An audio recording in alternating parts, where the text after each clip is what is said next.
Hello students, today நம்ம marketing management சப்ஜெக்டில் brand name அப்படின்னா என்ன அப்படின்னு பார்க்க போகிறோம். அதுக்கான எக்ஸாம்பிளும் நான் டீட்டெயிலாக சொல்லியிருக்கேன். இதுக்கு முன்னாடி இருக்கிற வீடியோவில் பிராண்டிங் சம்மந்தப்பட்ட நிறைய டாபிக்ஸ் எக்ஸ்பிளைன் பண்ணியிருக்கேன். அதோட வீடியோஸை நான் எண்ட் ஸ்க்ரீனில் ஆட் பண்ணுறேன், ப்ளேலிஸ்ட்டாகவும் ஆட் பண்ணுறேன், தனித்தனி வீடியோவாகவும் ஆட் பண்ணுறேன். இது வரைக்கும் பார்க்காதவங்க உங்களுக்கு தேவைப்பட்டால் கிளிக் பண்ணி பார்த்துக்கோங்க. இப்போ நம்ம பிராண்ட் நேம் அப்படின்னா என்ன அப்படின்ட்டு பார்க்கலாம். பிராண்ட் நேம் அப்படிங்கிறது எதுக்காக அப்படின்னா, ஒரு கம்பெனியும் அவங்களோட கம்பெனியை ஸ்டார்ட் பண்ணதுக்கப்புறம் ஒரு ப்ராடக்டை ப்ரொடியூஸ் பண்ணுவாங்க. சின்ன கம்பெனிஸாக இருந்துச்சு அப்படின்னா மோஸ்ட்லி ஒரு ப்ராடக்ட் தான் இருக்கும். அது பார்த்திங்கன்னா எல்லாமே சேமாக இருக்கும். பிராண்ட் நேமும் கம்பெனி நேமும் சேமாக இருக்கும். சில பெரிய பெரிய கம்பெனிஸ்க்கு கூட என்ன இருக்கும் அப்படின்னா அவங்களோட பிராண்ட் நேமும் அவங்களோட கம்பெனி நேமும் சேமாக இருக்கும். ஆனால் மல்டிநேஷ்னல் கம்பெனிஸ், ரொம்ப பெரிய லெவல் கம்பெனி, நிறையா ப்ராடக்டை வேறு விதமான நிறைய ப்ராடக்டை தயாரிக்கிறாங்கன்னா அவங்க என்ன பண்ணுவாங்கன்னா வேறு பிராண்டுக்கு நேம் வச்சுருப்பாங்க. ஸோ அவங்க நிறைய டைப் ஆஃப் பிராண்டை தயாரிக்கிறாங்க அப்படின்னா ஒவ்வொரு குரூப்புக்கும் ஒரு பேர் வச்சுருப்பாங்க. அதுதான் பிராண்ட் நேம். அந்த பிராண்ட் நேமுக்கும் கீழே ஒரே மாதிரியான ப்ராடக்ட் இருக்கும். அதில் சின்ன சின்ன சேஞ்சஸ் இருக்கும். அதுதான் பிராண்ட் நேம் அப்படிங்கிறது. எதுக்காக இந்த பிராண்ட் நேம் வைக்கிறாங்கன்னா, ஒரு மார்க்கெட்டில் ஒரு கம்பெனி அவங்களோட ப்ராடக்டை சேல் பண்ணுறப்போ கன்சியூமர் ஓகே இது இந்த கம்பெனியோட பிராண்ட் அப்படின்னு தெரிஞ்சு வாங்குறதுக்காக தான் இந்த பிராண்ட் நேமை அவங்க ஃபிக்ஸ் பண்ணுறாங்க. பிராண்ட் நேம் அப்படிங்கிறது எதுக்காக அப்படின்னா, ஒரு கம்பெனியும் அவங்களோட கம்பெனியை ஸ்டார்ட் பண்ணதுக்கப்புறம் ஒரு ப்ராடக்டை ப்ரொடியூஸ் பண்ணுவாங்க. சின்ன கம்பெனிஸாக இருந்துச்சு அப்படின்னா மோஸ்ட்லி ஒரு ப்ராடக்ட் தான் இருக்கும். அது பார்த்திங்கன்னா எல்லாமே சேமாக இருக்கும். பிராண்ட் நேமும் கம்பெனி நேமும் சேமாக இருக்கும். சில பெரிய பெரிய கம்பெனிஸ்க்கு கூட என்ன இருக்கும் அப்படின்னா அவங்களோட பிராண்ட் நேமும் அவங்களோட கம்பெனி நேமும் சேமாக இருக்கும். ஆனால் மல்டிநேஷ்னல் கம்பெனிஸ், ரொம்ப பெரிய லெவல் கம்பெனி, நிறையா ப்ராடக்டை வேறு விதமான நிறைய ப்ராடக்டை தயாரிக்கிறாங்கன்னா அவங்க என்ன பண்ணுவாங்கன்னா வேறு பிராண்டுக்கு நேம் வச்சுருப்பாங்க. ஸோ அவங்க நிறைய டைப் ஆஃப் பிராண்டை தயாரிக்கிறாங்க அப்படின்னா ஒவ்வொரு குரூப்புக்கும் ஒரு பேர் வச்சுருப்பாங்க. அதுதான் பிராண்ட் நேம். அந்த பிராண்ட் நேமுக்கும் கீழே ஒரே மாதிரியான ப்ராடக்ட் இருக்கும். அதில் சின்ன சின்ன சேஞ்சஸ் இருக்கும். அதுதான் பிராண்ட் நேம் அப்படிங்கிறது. எதுக்காக இந்த பிராண்ட் நேம் வைக்கிறாங்கன்னா, ஒரு மார்க்கெட்டில் ஒரு கம்பெனி அவங்களோட ப்ராடக்டை சேல் பண்ணுறப்போ கன்சியூமர் ஓகே இது இந்த கம்பெனியோட பிராண்ட் அப்படின்னு தெரிஞ்சு வாங்குறதுக்காக தான் இந்த பிராண்ட் நேமை அவங்க ஃபிக்ஸ் பண்ணுறாங்க. ஒரு கம்பெனியும் அவங்க தயாரிக்கிற ப்ராடக்ட்டுக்கு பிராண்ட் நேம் அப்படிங்கிறது ஃபிக்ஸ் பண்ணியே ஆகணும். அதுதான் மார்க்கெட்டில் இருக்கிற மற்ற ப்ராடக்டோடு கம்பேர் பண்ணுறது அவங்களுடைய ப்ராடக்டை தனியாக காமிக்கிறதுக்கு உதவியாக இருக்கும். மக்கள் அவங்களுடைய ப்ராடக்டை நினைவில் ரிமெம்பர் பண்ணி வச்சுக்கிறதுக்கு ரொம்பவே யூஸ்ஃபுல்லாக இருக்கும். ஸோ பிராண்ட் நேம் அப்படிங்கிறது என்னென்னா, it represent the overall identity. இப்போ ஒரு பிராண்ட் நேம் வைக்கிறாங்கன்னா இஷ்டத்துக்கு வைக்கக்கூடாது. எப்படி வைக்கணும்னா அது அவங்க கம்பெனி சம்மந்தப்பட்டதாகவும் இருக்கணும். அவங்க என்ன ப்ராடக்ட் ப்ரொடியூஸ் பண்ணுறாங்களோ அந்த ப்ராடக்ட்டுக்கு சம்மந்தமான மக்கள் ஈஸியாக ஞாபகத்தில் வச்சுக்கக்கூடிய மாதிரியான பாசிட்டிவான ஒரு விஷயத்தை ஞாபகப்படுத்துகிற மாதிரியான எமோஷ்னலாக கனெக்ட் ஆகக்கூடிய ஒரு பேராக அவங்க செலக்ட் பண்ணி வைக்கணும். அப்போ தான் கஸ்டமர்ஸ் ஏகப்பட்ட ப்ராடக்ட் இருக்கிறப்போ அவங்களோட ப்ராடக்டை ஈஸியாக ஞாபகத்தில் வச்சுக்குவாங்க. ஸோ பிராண்ட் நேம் அப்படிங்கிறது அந்த ப்ராடக்டை பற்றின ஓவரால் ஐடென்டிட்டியை தெரிஞ்சுக்கிற மாதிரி அது சம்மந்தமாக இருக்கணும். அதுக்கப்புறம் பர்சனாலிட்டினா அந்த பிராண்ட் எதுக்காக யூஸ் ஆகுதோ அது சம்மந்தமான வேர்ட்ஸில் நேம் வைக்கிறது இன்னும் ஈஸியாக அந்த ப்ராடக்டை ஐடென்டிஃபை பண்ணிக்கிறதுக்கு கஸ்டமருக்கு யூஸ்ஃபுல்லாக இருக்கும். அது மட்டும் இல்லாமல் அதை யூஸ் பண்ணுறப்போ அவங்களுக்கு அது பிடிச்சிருச்சு அப்படின்னா அவங்க திரும்ப வாங்குவாங்க. ஸோ அந்த நேமை ஈஸியாக அவங்க மைண்டில் வச்சுக்கிற மாதிரி நேமாக அவங்க ஃபிக்ஸ் பண்ணணும். அது எமோஷ்னல் கனெக்ஷன் ஆஃப் தி அந்த பேரை பார்த்தோன்னே உங்களுக்கு பிடிக்கிற மாதிரி ஒரு எமோஷ்னல் கனெக்ஷன் அதில் இருக்கணும். ஒரு பாசிட்டிவான ஒரு வேர்டு இருக்கணும். எக்ஸாம்பிள் பார்த்தீங்க அப்படின்னா பிராண்ட் நேமுக்கு நான் எக்ஸாம்பிள் சொல்கிறேன். நான் முன்னாடியே சொல்லியிருக்கேன். சில கம்பெனி பிராண்ட் நேமும் கம்பெனி நேமும் ஒரே மாதிரி இருக்கும். சில கம்பெனிக்கு பார்த்தீங்கன்னா பிராண்ட் நேமும் கம்பெனி நேமும் தனித்தனியாக இருக்கும். ஸோ நைக் கம்பெனியை எடுத்துக்கிட்டிங்க அப்படின்னா, நைக் அப்படிங்கிறது ஒரு கம்பெனி, ஓகேவா? ஸோ அந்த கம்பெனியோட பிராண்ட் நேமும் கம்பெனி நேமும் சேம் தான். இந்த நைக் கம்பெனி அவங்களோட பிராண்டுக்கு தனியாக நேம் வைக்கலை. ஸோ நைக் அப்படிங்கிறது company name and brand name ரெண்டுமே சேம் தான். நான் முன்னாடியே சொல்லியிருக்கேன் இந்த மாதிரியும் இருக்கும் அப்படின்னு.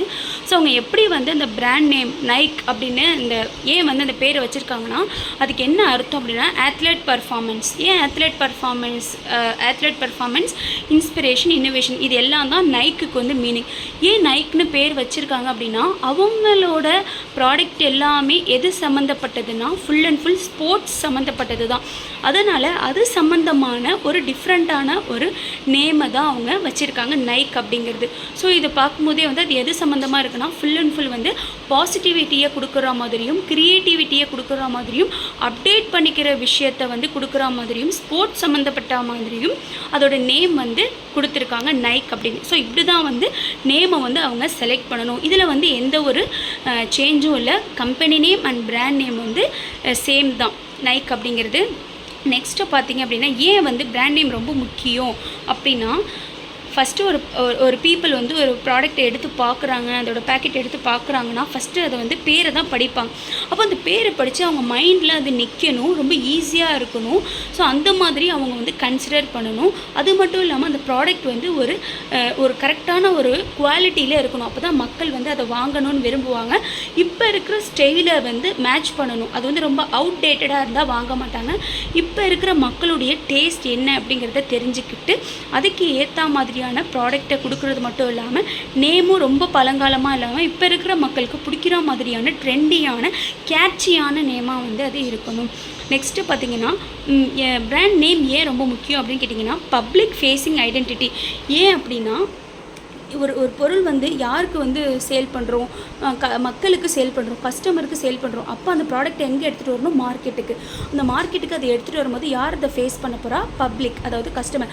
அப்போது அந்த கஸ்டமர் அந்த ஒரு ப்ராடக்டை பார்க்கப்போ அந்த நேமை பார்க்குறப்போ அவங்க மனசில் அது ஆழமாக பதிகிற அளவுக்கு அந்த நேம் வந்து அவங்கள அட்ராக்ட் பண்ணுற மாதிரி இருக்கணும்.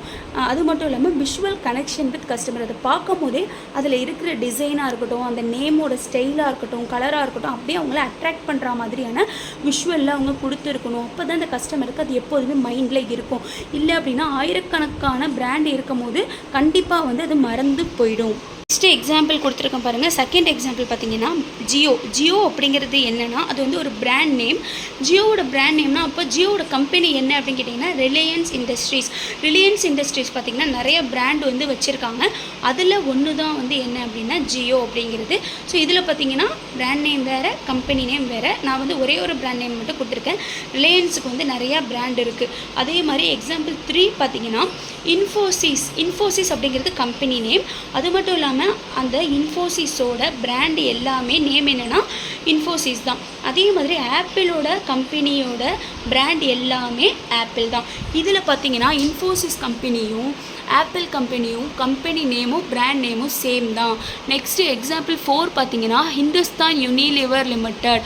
இது பார்த்திங்கன்னா ஒரு மல்டிநேஷ்னல் கம்பெனி. இவங்க எக்கச்சக்க பிராண்ட் வந்து வச்சுருக்காங்க. ஒவ்வொரு பிராண்டுக்கும் ஒரு நேம் கொடுத்துருக்காங்க. இது எல்லாமே வந்து டாப்பில் வந்து இருக்குது. கஸ்டமர் வந்து அதிகமாக யூஸ் பண்ணுற பிராண்ட் பார்த்தீங்க அப்படின்னா ஹிந்துஸ்தான் யூனிலிவர் லிமிடெடோட கம்பெனியோட பிராண்டு தான். அதில் சில பிராண்ட் நேம் மட்டும் நான் கொடுத்துருக்கேன். சர்ஃப் எக்ஸல், டவ், பாண்ட்ஸ் இது எல்லாமே வந்து ரொம்ப ஹையில் இருக்கிற பிராண்ட். நம்ம எல்லாருமே இதை வந்து ஒன் டைமாவது கண்டிப்பாக யூஸ் பண்ணியிருப்போம். நெக்ஸ்ட்டு லாஸ்ட் எக்ஸாம்பிள் பார்த்தீங்க அப்படின்னா நெஸ்ட்லே இந்தியா லிமிடெட் அப்படிங்கிறது என்னென்னா கம்பெனி நேம். இது நம்ம கண்டிப்பாக வந்து தெரிஞ்சிருக்கோம். இது ரொம்பவே வந்து பெரிய கம்பெனி. இவங்களும் ஏகப்பட்ட பிராண்டை வந்து வச்சுருக்காங்க. நிறைய ஏகப்பட்ட ப்ராடக்டை ப்ரொடியூஸ் பண்ணுறதுனால ஏகப்பட்ட பிராண்ட் வந்து வச்சுருக்காங்க. ஒவ்வொரு பிராண்டுக்கும் அவங்களோட நேம் பார்த்திங்கன்னா ரொம்பவே சூப்பராகவும் கேட்சியாகவும் இருக்கும். அதில் சில பிராண்ட் நேம் மட்டும் உங்களுக்கு கொடுத்துருக்கேன். மேகி யூஸ் பண்ணாதவங்க யாருமே இருக்க முடியாது. அதே மாதிரி ட்ரிங்க்ஸ் பார்த்திங்க அப்படின்னா ஹெல்த் ட்ரிங்க்ஸ் பார்த்திங்கன்னா மைலோ அப்படிங்கிறது எல்லாருக்குமே வந்து ரொம்ப பிடிச்ச ஒரு ஹெல்த் ட்ரிங்க்ஸு. நெக்ஸ்ட்டு பார்த்திங்கன்னா நெஸ்கஃபி வந்து ரொம்பவே எல்லாருக்கும் பிடிக்கும்.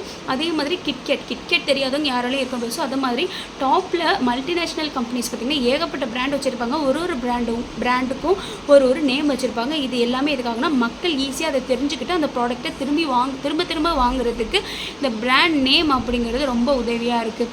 ஓகே ஸ்டூடெண்ட்ஸ், கண்டிப்பாக உங்களுக்கு இப்போது பிராண்ட் நேம் அப்படின்னா என்னென்னு புரிஞ்சிருக்கும் அப்படின்னு நம்புகிறேன். அடுத்த வீடியோவில் நான் வேறு ஒரு பிராண்டிங் சம்மந்தப்பட்ட டாபிக் பற்றி எக்ஸ்பிளைன் பண்ணுறேன். உங்களுக்கு ஏதாவது டவுட் இருந்தால் கண்டிப்பாக கமெண்ட்டில் சொல்லுங்கள்.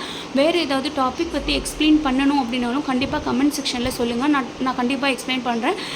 வீடியோ பிடிச்சிருந்தால் லைக் பண்ணுங்கள், உங்கள் ஃப்ரெண்ட்ஸ்க்கும் ஷேர் பண்ணுங்கள். சேனல் நேம் ஸ்டடி ரீடர்ஸ், மறக்காமல் சப்ஸ்கிரைப் பண்ணிக்கோங்க. தேங்க்ஸ் ஃபார் வாட்சிங்.